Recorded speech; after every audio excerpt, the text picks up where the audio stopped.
Hello class 9th, welcome to learn with Zenith गुरु।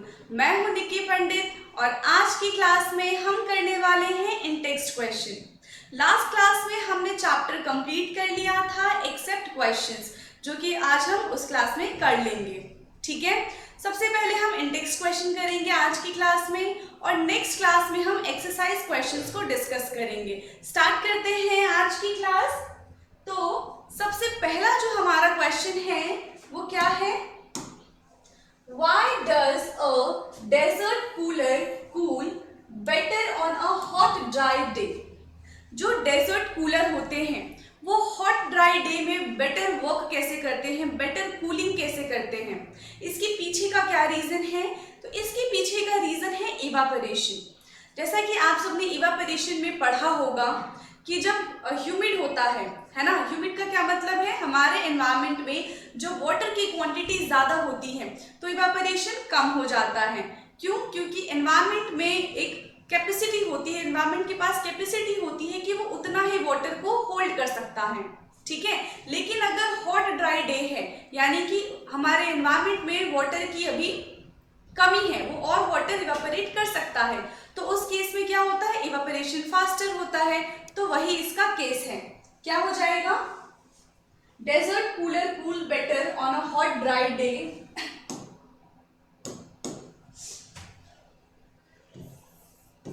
तो desert cooler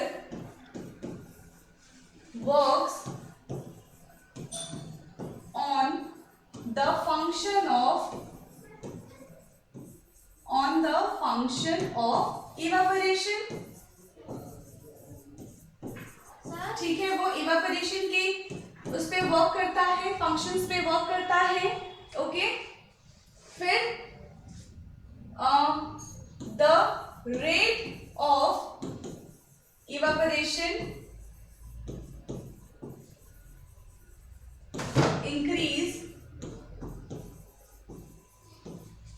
when temperature increase. जैसे ही temperature increase होगा, यहाँ पे क्या होगा? इवापोरेशन भी इंक्रीज हो जाएगा। The rate of evaporation increase when temperature increase and evaporation decrease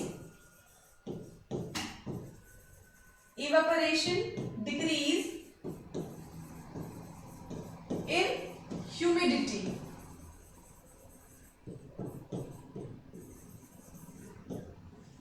ठीक है, जैसे ही ह्यूमिडिटी आएगी जो इवापोरेशन है वो क्या हो जाएगा?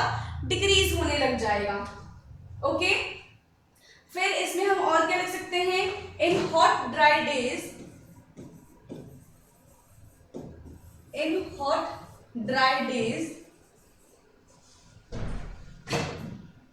evaporation increases, hence desert cooler cools better। Hot dry day में इवेपोरेशन इंक्रीज हो जाता है क्योंकि टेम्परेचर इंक्रीज होता है और वो बहुत अच्छे से कूल कर सकता है। ठीक है, एक बार देख लेते हैं फिर से। Desert cooler works on the functions of evaporation. The rate of evaporation increase when the temperature increase and evaporation decrease in humidity. In hot dry day or days, evaporation increases, hence desert cooler cools better। Okay, clear है? Next question की तरफ चलते हैं।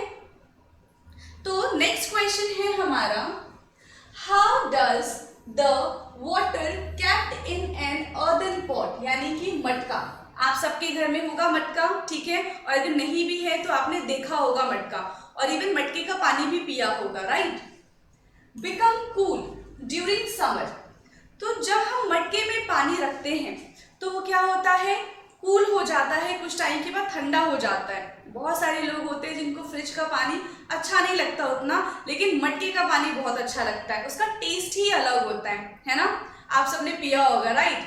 तो उसी की बात करते हैं कि मटके में पानी ठंडा कैसे हो जाता है। हमने तो उसमें कुछ इलेक्ट्रिसिटी पास भी नहीं किया है, कुछ भी नहीं किया, बस हमने मटका लिया उसमें पानी डाल दिया और कुछ देर बाद हमने देखा कि मटके का पानी ठंडा हो गया। उसके पीछे का क्या रीजन है? उसके पीछे का भी रीजन है इवापोरेशन। देखो, मटके में छोटे छोटे से पोर्स होते हैं, ठीक है, और वो पोर्स क्या करते हैं? वाटर को इवापोरेट करने में काम करते हैं। वाटर की जो हॉटनेस होती है उनको इवापोरेट करने के लिए काम करते हैं। और थ्योरी में हमने पढ़ा था कि इवापोरेशन कॉज कूलिंग, और अगर वहां पे इवापोरेशन होगा तो वहां पे कूलिंग भी होगी, ठीक है। तो क्या हो जाएगा इसका answer? Large number of tiny pores present, large number of tiny pores present in the earthen pot, ठीक है। बहुत सारे टाइनी पोर्स प्रेजेंट होते हैं मटके में,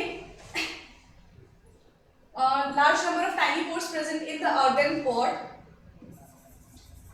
which allow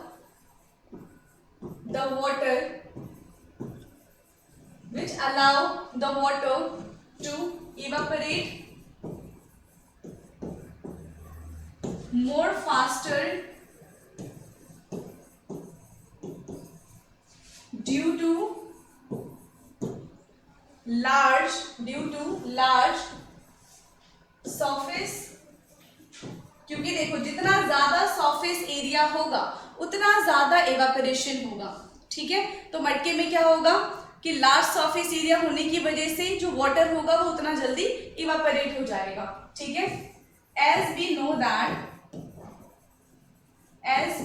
that evaporation cause cooling, hence water become cool, hence water become cool in earthen pot। जो भी मटके में पानी रखा होगा वो क्या हो जाएगा? कूल हो जाएगा, ओके। क्या है? Large number of tiny pores present in the earthen pot which allow the water to evaporate more faster due to large surface. As we know that evaporation cause cooling, hence water become cool in earthen pot. Okay, clear है? ठीक है, फिर चलते हैं next question पे।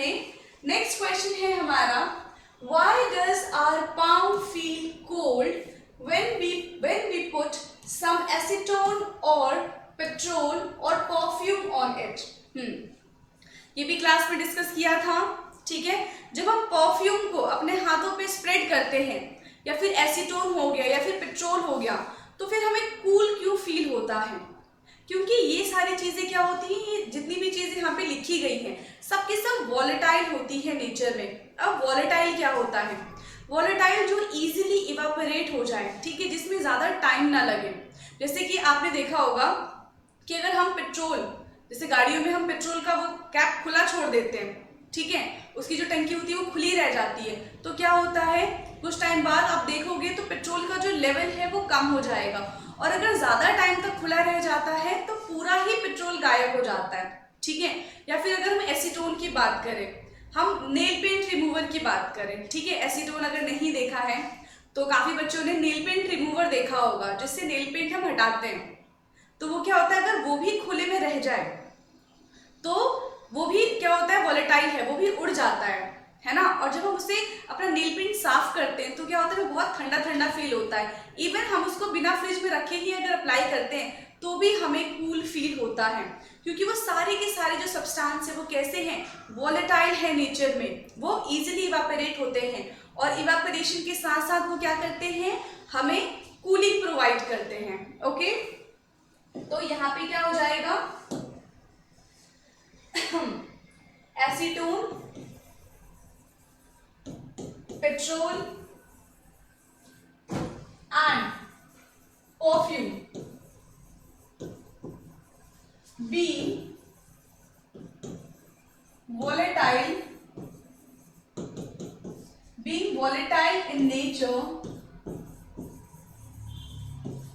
evaporate faster.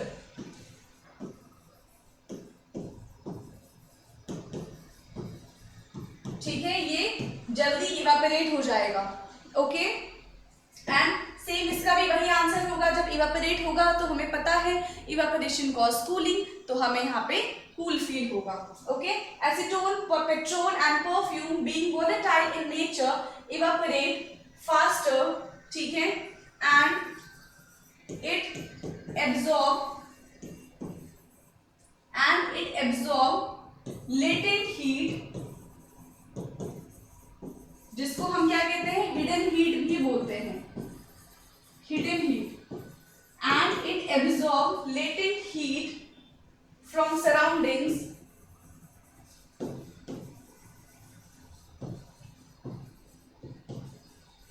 ठीक है, and it absorb latent heat from surrounding and evaporate, which cause cooling. That's why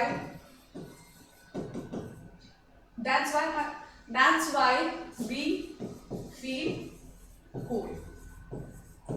ठीक है, क्या है यहाँ पे, acetone, petrol and perfume being volatile in nature evaporate faster. ठीक है, and it absorb latent heat from surroundings and evaporate, which cause cooling. That's why we feel cold. Okay, clear है ये क्वेश्चन. अब चलते हैं हम नेक्स्ट क्वेश्चन पे. Next question है, why are we able to sip hot tea or milk faster from a saucer rather than a cup? जब हम चाय पीते हैं तो या तो हम सॉसर में चाय पी लें, ठीक है, जो चाय की प्याली होती है उसमें, या तो हम कप से चाय पी लें.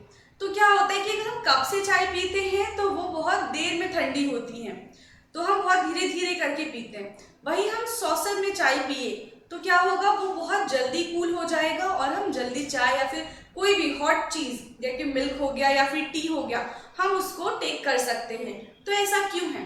अभी तक हमने जितने भी क्वेश्चन किए हैं वो सब किस पे बेस्ड थे, इवापोरेशन पे. ये वाला क्वेश्चन भी इवापोरेशन पे ही बेस्ड है. क्या हो जाएगा, देखो, जो कप है उसका सरफेस एरिया कैसा है, कम है, ठीक है, तो इवापोरेशन कम होगा, तो वो ठंडा बहुत देर में करेगा.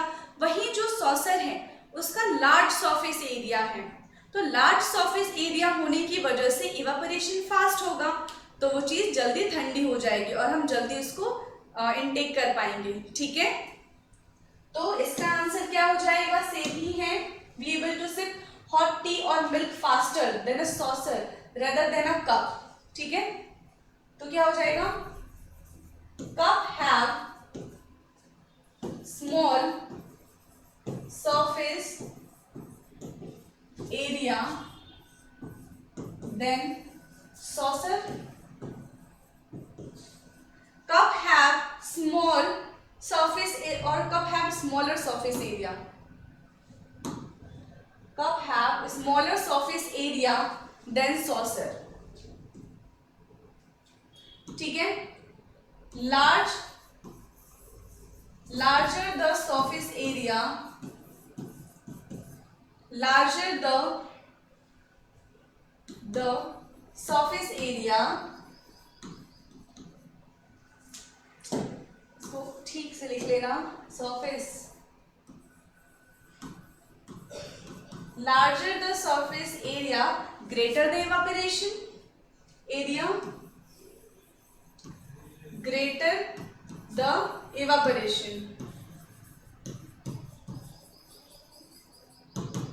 ठीक है, क्या है, cup have smaller surface area than saucer, larger the surface area, greater the evaporation. जितना ज्यादा सरफेस एरिया लार्ज होगा उतना ज्यादा वहां पे इवापोरेशन होगा. ओके, फिर हेंस, अब इसी की वजह से hence we able to sip hot tea or milk faster in saucer than cup. ठीक है, क्लियर है? ये रीजन है इवापोरेशन. ओके, एक बार रीड कर लेते हैं. Cup have smaller surface area than saucer. Large the surface area, greater the evaporation. Hence, be able to sip hot tea or milk faster in saucer than cup. Okay? Now move to next question. Next question है हमारा, what type of clothes should we wear in summer? हमें summer में किस type के clothes पहनने चाहिए? तो सबसे पहला क्या है कि हमें लाइट कलर के कपड़े पहनने चाहिए. क्यों? क्योंकि वो अच्छा रिफ्लेक्ट करता है, वो एब्जॉर्बर अच्छा नहीं होता. जैसे ब्लैक है, अगर हम ब्लैक कपड़े पहन के जाएंगे तो black is a good absorber. वो क्या करेगा, हीट को, रेडिएशंस को एब्जॉर्ब कर लेगा. तो हमें ज्यादा गर्मी लगती है अगर हम समर में ब्लैक कपड़े पहनते हैं. ठीक है, इसीलिए हमें समर में कैसे कपड़े पहनने चाहिए? लाइट कपड़े पहनने चाहिए. वो रिफ्लेक्टर होते हैं, है ना, और वो क्या करते हैं, स्वेट को, वाटर को इजीली एब्जॉर्ब कर लेते हैं. इवापोरेशन फास्टर होता है and even we feel more comfortable in light clothes. Okay, तो यहां पे हो जाएगा हमारा we should wear light cotton clothes. We should wear light cotton clothes in summer. In summer, ठीक है. It make us feel comfortable.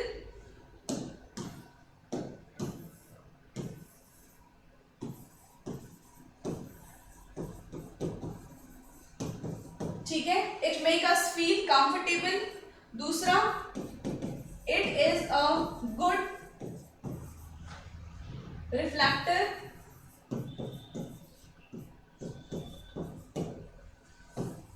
It absorb